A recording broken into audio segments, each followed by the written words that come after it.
रत्नागिरीत नगरपरिषद निवडणुकीसाठी यंत्रणा सज्ज झाली असून निवडणुकीसंदर्भात निवडणूक अधिकारी जीवन देसाई यांनी माहिती दिली आहे। 69 मतदान केंद्रांवर मतदान होणार असून 64,746 मतदार मतदान करणार आहेत। सखी मतदान केंद्र प्रभाग क्रमांक 2 मध्ये असून ते 1 नंबरचे मतदान केंद्र आहे, जेथे महिलांची संख्या अधिक आहे। 345 मनुष्यबळाची नियुक्ती करण्यात आली असून 110 पोलीस कर्मचारी होमगार्ड नेमण्यात आले आहेत। मतदान प्रक्रियेवरती लक्ष ठेवण्यासाठी 16 झोनल ऑफिसर नियुक्त करण्यात आले आहेत। नमस्कार, मी जीवन देसाई, निवडणूक निर्णय अधिकारी, रत्नागिरी नगर परिषद, सार्वत्रिक निवडणूक 2025। रत्नागिरी नगर परिषदेमध्ये एकूण या निवडणुकीसाठी 69 मतदान केंद्रावर ही निवडणूक होणार आहे आणि ही 69 मतदान केंद्र जी आहेत ती 37 वेगवेगळ्या लोकेशनवर ही स्थापित करण्यात आलेली आहेत। त्यामध्ये नगर परिषदेच्या शाळा, हॉल असे 16 मतदान केंद्र आहेत आणि त्याचबरोबर इतर शाळा ज्या आहेत असे 53 आहेत। रत्नागिरी नगर परिषदेच्या निवडणुकीसाठी एकूण मतदारांची संख्या जी आहे ही 64,746 आहे। त्यामध्ये पुरुष मतदार जे आहेत ते 31,324 आणि महिला मतदार आहेत ती 33,421 आणि इतर मतदार 1 असे एकूण 64,746 मतदार हे उद्याच्या निवडणुकीसाठी मतदानाचा हक्क बजावणार आहेत।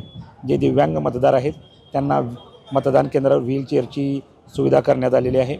मतदान केंद्रावर ज्या आवश्यक सोयीसुविधा आहेत त्या ठिकाणी आहेत, म्हणजे रॅम्पची व्यवस्था आहे, सावलीची व्यवस्था आहे, स्वच्छ पाण्याची व्यवस्था आहे, अशा विविध ज्या आवश्यक सोयीसुविधा आहे त्या मतदान केंद्रावर करण्यात आलेल्या आहेत।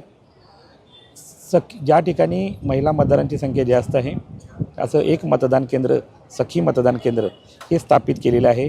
ते प्रभाग नंबर 2 मधील एक नंबरचं मतदान केंद्र आहे। ते सखी मतदान केंद्र म्हणून कार्यरत राहणार आहे।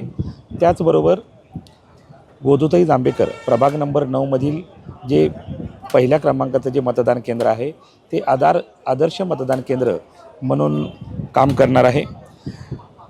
या पूर्ण निवडणुकीसाठी एकूण 345 इतक्या मनुष्यबळाची नियुक्ती आम्ही केलेली आहे। त्यामध्ये केंद्राध्यक्ष असतील, मतदान अधिकारी असतील, शिपाई असतील, अशी सगळ्यांची नियुक्ती त्या ठिकाणी करण्यात आलेली आहे। या 69 मतदान केंद्रासाठी जवळजवळ 110 पोलीस कर्मचारी आणि होमगार्ड अशी एकत्रित 110 पोलीस कर्मचाऱ्यांची बंदोबस्तासाठी नियुक्ती करण्यात आलेली आहे। त्याचबरोबर 16 झोनल ऑफिसर देखील ही मतदान यंत्रणा व्यवस्थित हाताळण्यासाठी आम्ही नियुक्ती केलेली आहे। उद्या मतदानाची वेळ आहे सकाळी 7:30 ते सायंकाळी 5:30 वाजेपर्यंत आणि मतदानासाठी जात असताना ओळखीचा एक पुरावा मान्य राज्य निवडणूक आयोगानं आपलं मतदान ओळखपत्र किंवा इतर 12 अशी वेगवेगळी ओळखीची पुरावे सांगितलेले आहेत। त्यापैकी एक ओळखीचा पुरावा हे मतदानासाठी नेणे आवश्यक आहे। मतदान केंद्रावर मोबाईल अलाउड नाही। सर्व मतदारांनी मतदानाचा हक्क बजावावा असं मी आवाहन करतो। टाइम्स डिजिटलला लाईक करा, शेअर करा, सबस्क्राईब करा आणि बेल आयकॉन दाबायला विसरू नका। Times digital.